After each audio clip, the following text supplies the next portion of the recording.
and welcome again to the Future and Management podcast.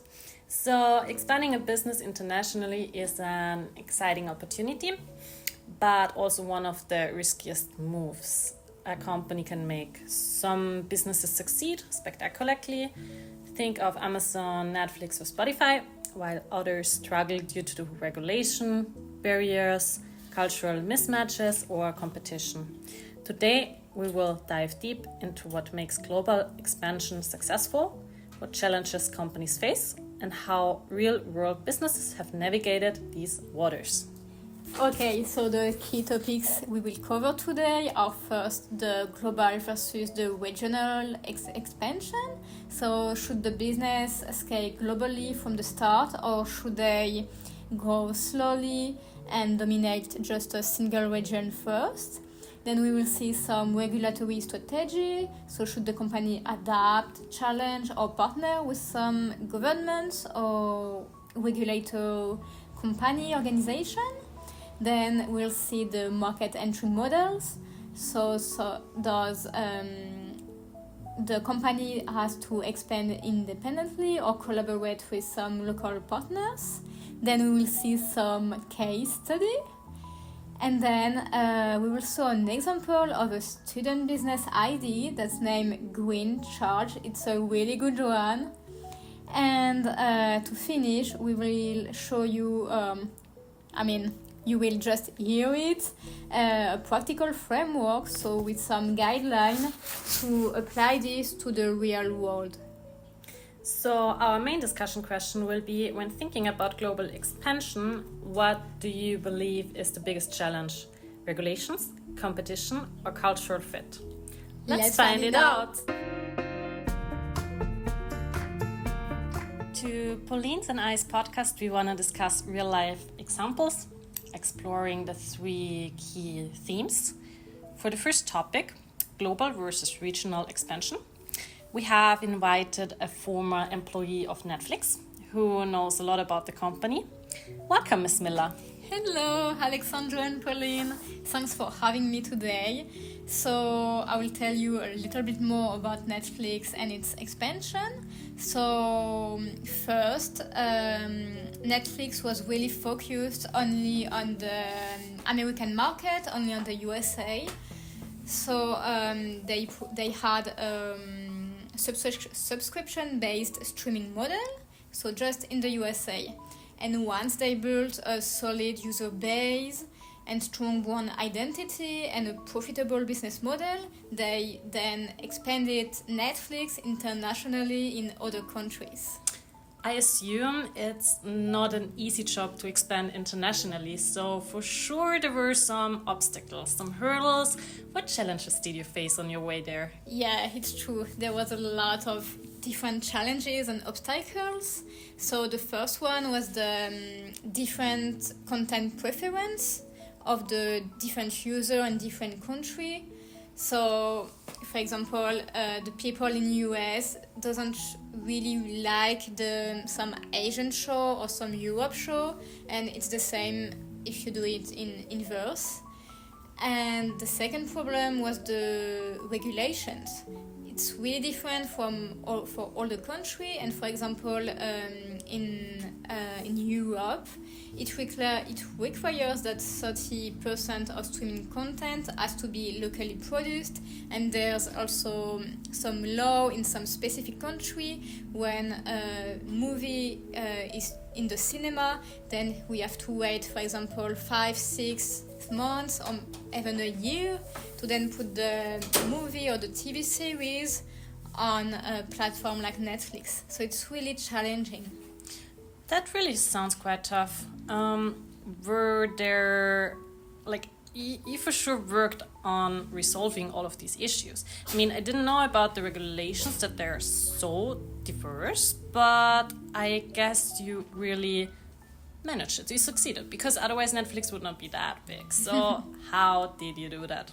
So first, we tried to produce a lot of local movie and local TV shows, such as Squid Game in South Korea or La Casa de Papel in Spain.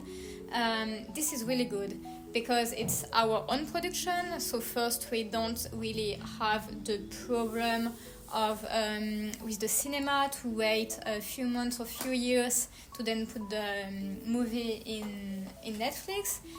And it's also really good for the local production. For example, in Europe, we can succeed the 30% of local production to be on Netflix. And it also creates like a country-specific content library. Like not just American show for everyone of every country in Netflix, but you can find American show, European show, Asian show from almost all the country. So it really allows to align with cultural preferences of each countries. I just remember that recently I watched one series. It is called Love is Blind. I don't know if you know it. Most probably you were kind of part of it. But this series, I think it started in the US, and there were like couples and they were meeting each other blindly, falling in love blindly.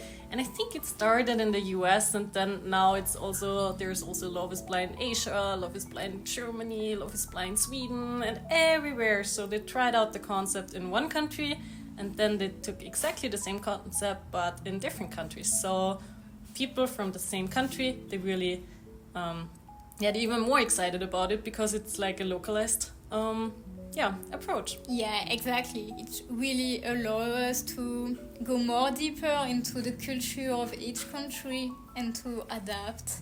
So to sum up, what would you suggest to our valued listeners? I would suggest to try to focus on a single market first, to really go deeper on it, to really understand it. And it allows you to really have like a clear strategy. And then when the business is running, I recommend you to scale up the company into other country. So maybe not internationally with all the country first, but really step by step. All right, thanks you for your Thank you. interview. All right, so now our final discussion question Pauline and I were thinking about is if startups should first dominate their own region before going global, or if there is a value in expanding early. So let's now focus on the new topic and about international expansion. So this time not about scaling your expansion, but directly go to the international. So for that, we did some research about Spotify, and we could arrange you an interview with someone who knows a lot about the company. So welcome to our podcast, Mrs. Flemings. Hello, thank you for having me here. I am so hyped about Spotify. I am following the company's history, the roots, everything what is going on in the news for a really, really long time, because I'm really, really fan of this company, and I'm also a happy user of them since quite the beginning, and I must admit it just catched me. Oh, that's really nice. You are like a big fan of Spotify. I am. So maybe you can do like a little storytelling, or just say us how everything started for Spotify. Oh yeah, sure. I'm happy to talk about it. So what Spotify did was that it was expanding globally from day one. Like they did not just start in one market, but they were like focusing on like global expansion from the beginning onwards. Because I mean, music is something so how should I say, general. Like everyone likes to listen at music, and it's also so I mean, everyone has a different music taste, but you can also research on the one or the other music styles, and it's really international. It is really international. You can listen to Latino music, you can listen to jazz music, you can listen to whatever music type you want to listen to. So it's universal. There's not like one country who is listening super different music. Or in general, when you launch like all the music styles, there's something for everyone. And yeah, that's why global expansion worked pretty well for them. Okay, and does they maybe have some challenges or obstacles? Because I mean, if I imagine like that a company open, I don't know, on the 1st of January, and from this day they go in all the country, all over the world. I mean, it's really big, it's different markets. How they did it? I mean, they were launching their app in multiple countries within a few years. So it was not on day one, every single continent, every single country, but a lot of them. Like it went way quicker than other companies, for example. There were issues for sure. For example, the copyright and licensing issues. So every single country has different laws, and therefore, it was quite tough to get to know all these laws for the music distribution, and that was quite a challenge. Also, there's different user behavior. So you must imagine that some markets, they prefer free music. Because, I mean, if you get somewhere something for free, some users are super happy about that. But others were willing to pay for premium access. So we offer the free version, but like with advertisements, but also the premium version where you can also have family plans, and also the premium access where you can download music and things like that. So we had to adapt a little bit in our expansion plan. That's really nice. That sounds really like a successful company. This is really nice. And can you maybe provide us some examples of how they adapted to specific markets? Like you talk about some issue by like going to the customers, for example, the different prices. It's really different culture for every country, and even like to have, I don't know, some maybe partnership with someone in the country, or maybe they were hiring new people in some country to really know the customers and to work to like provide a good service in this country. So you're right. Spotify, they partnered with local telecom providers. So they offered bundled subscriptions. So, for example, Spotify plus mobile data packages or things like that. Because when you have Spotify included in your telecom deal, people try it out, because if it's for free, why not? And also the price structure is modified because in cheaper markets like India or Latin America, you cannot ask for European prices, for example, or US prices, because also their average income is different, simply different.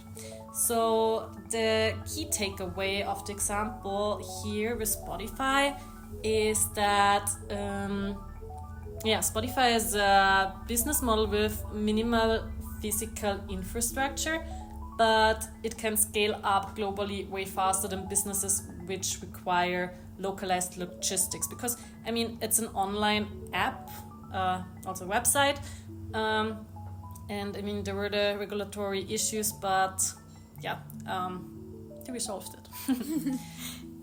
And so, thank you so much to have us in interview. And now I just wanted to ask to our followers and listeners a question. Like, do you think it's riskier to go globally immediately, or maybe it depends from the industry? What do you think of that? We will read all of your comments. Alright, so let us continue with another example where we are focusing on the regulatory strategies, talking about should companies adapt, challenge or partner with governments and regulators. So we focus here on the example of Airbnb, where we did a profound research on the company, And therefore, we want to provide you, dear listeners, with the most important insights. Yeah, so now I know Airbnb by heart after all the researches. We will start by the beginning, how they started the company. So Airbnb scaled really quickly by allowing homeowners to rent out their own properties worldwide. So they didn't always get the government approval first before going to a country. So that led to a lot of legal battles and bans from some key cities. It was a little bit the same problem with Uber.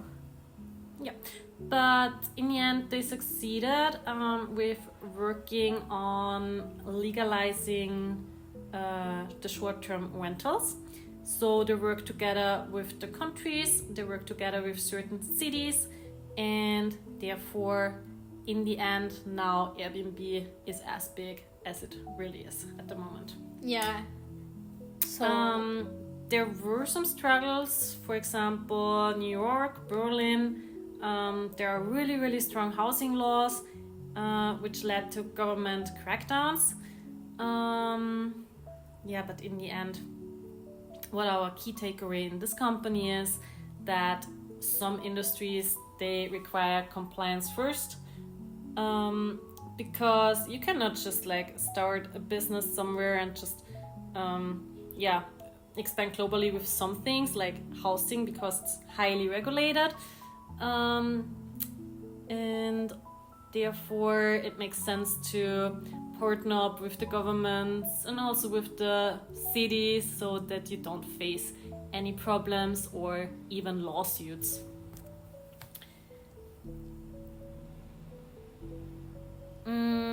We have another discussion question for you, which you can think about during the date, during brushing your teeth, during if you cannot sleep. Just think about it. When is it better to challenge regulations, and when is it better to adapt to them? Because, when you don't give it a try, and if you are afraid of facing too many regulations, or if you don't start because you are afraid of facing regulations, then you never start, or you never found a business. But at the other side, if you don't adapt to them, you might face legal problems, and therefore we just leave that question open to you, thinking about it. Okay, so now we'll talk about the different market entry models, the independent expansion versus the one with local partnership. So for this, we will take the example of Uber. So I would be interested into what is better, expanding alone or partnering with local operators. How did Uber do that? How did they get started? Can you tell me more about that, Pauline? Yeah. So Uber started to expand really fast in a lot of countries, in hundreds of cities worldwide, without any local partnership. So this was a big issue for Uber in a few countries, in a few cities, because they went in this new territory without even asking the government, without be totally regulated. So they had a lot of issue, and they were removed from a lot of countries, for example Germany, Spain, and also from some US cities. So this was a big issue. Were there other companies which did it better? Because when I think about Uber, it's not the only taxi providing app which is kind of globally there. Because taxi companies, they're really local, but there are so many apps in several different countries which you can use for getting a taxi, and it's way cheaper because, or at least you are from the beginning aware of the price what you have to pay. Yeah, exactly. So there's other company, for example, Bolt or Didi in China, for example. So when they entered into the market, they associated and partnered with some local firms of taxi to avoid this resistance of the taxi firms and of the government, this resistance that Uber had to face. So this was for them like a really good way to start.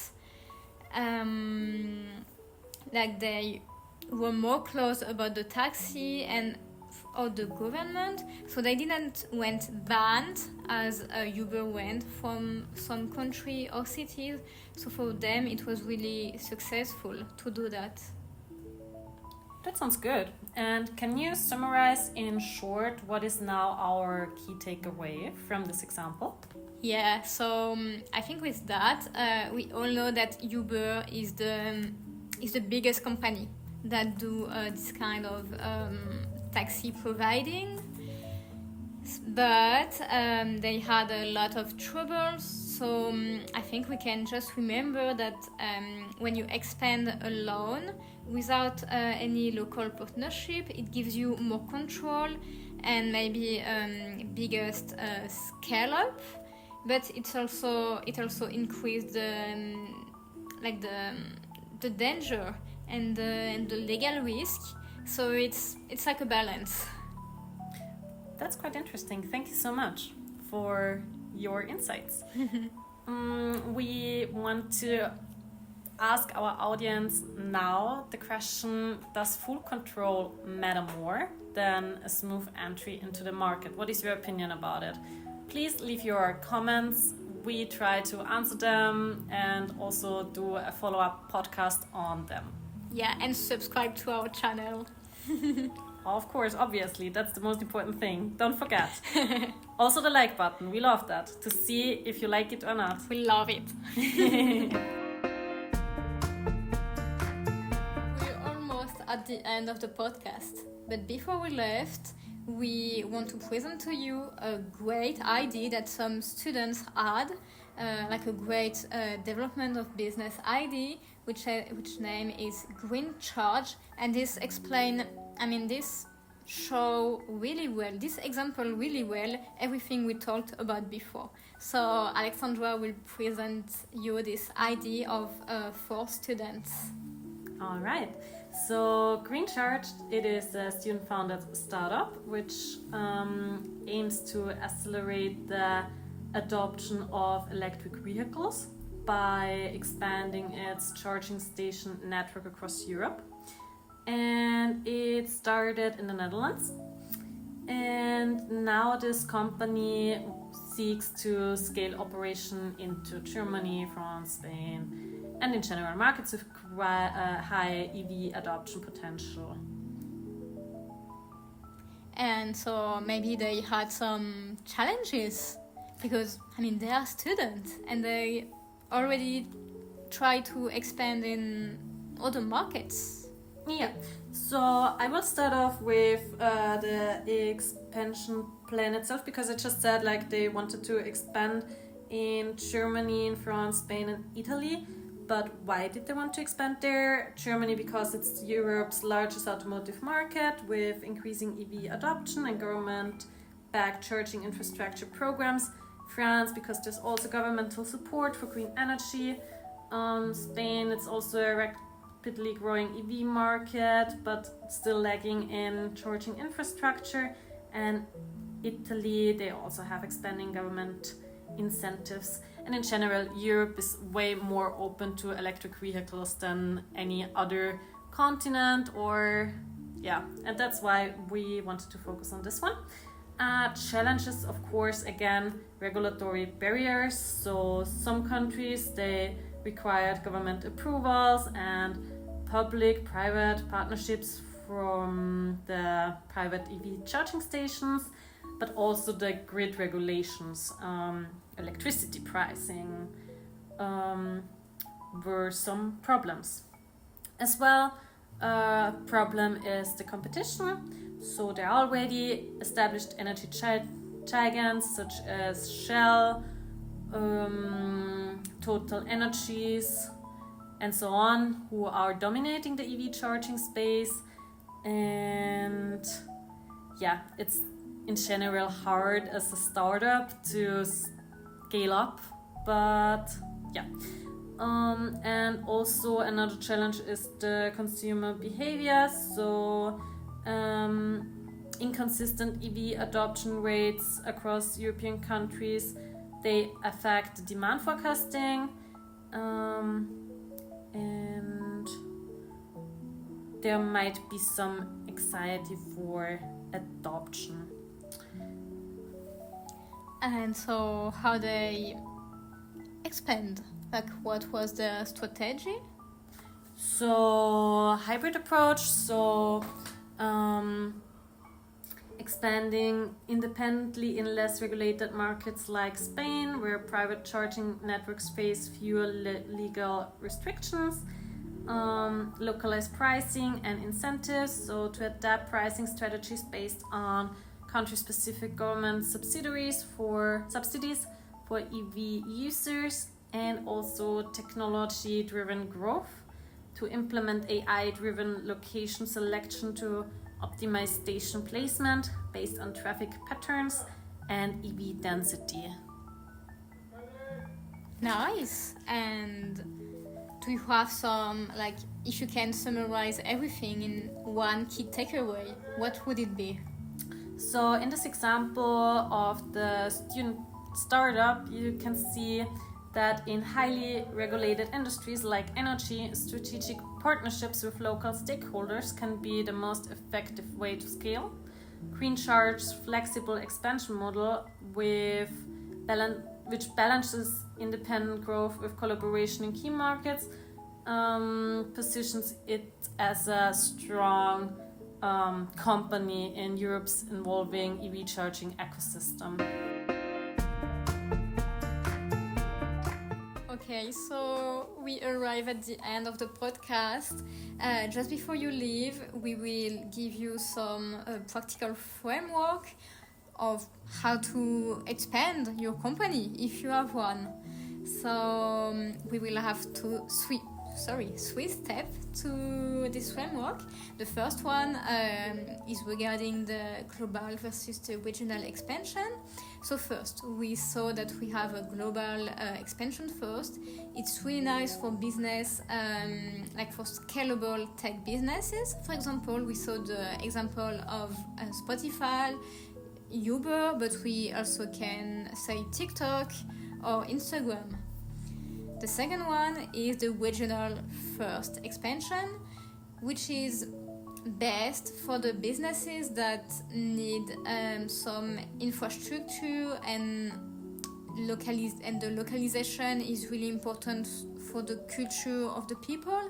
So for example, we saw Netflix, we also saw Airbnb and Green Charge from the students.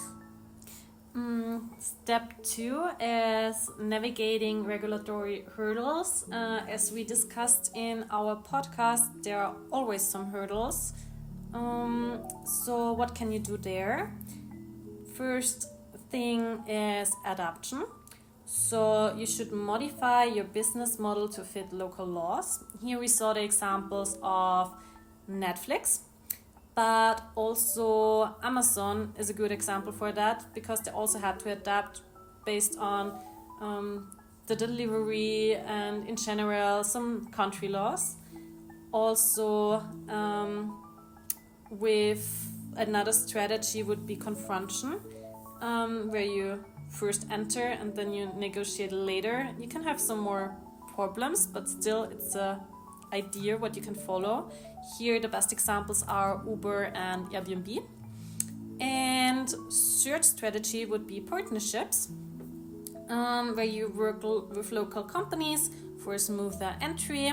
There we have the examples of Spotify, but also Green Charge, what we saw in our podcast.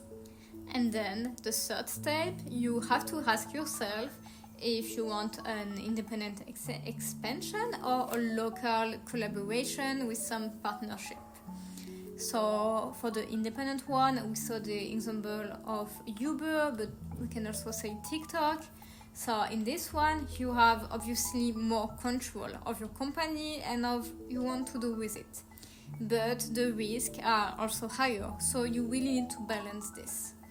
And on the second one, the partnership, we saw the example of Green Charge, so the firm from the student. We can also see the example of Amazon.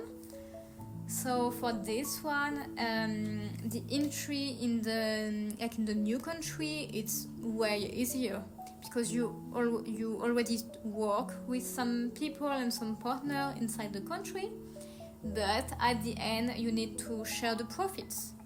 So you have less control also. So you really need to balance that.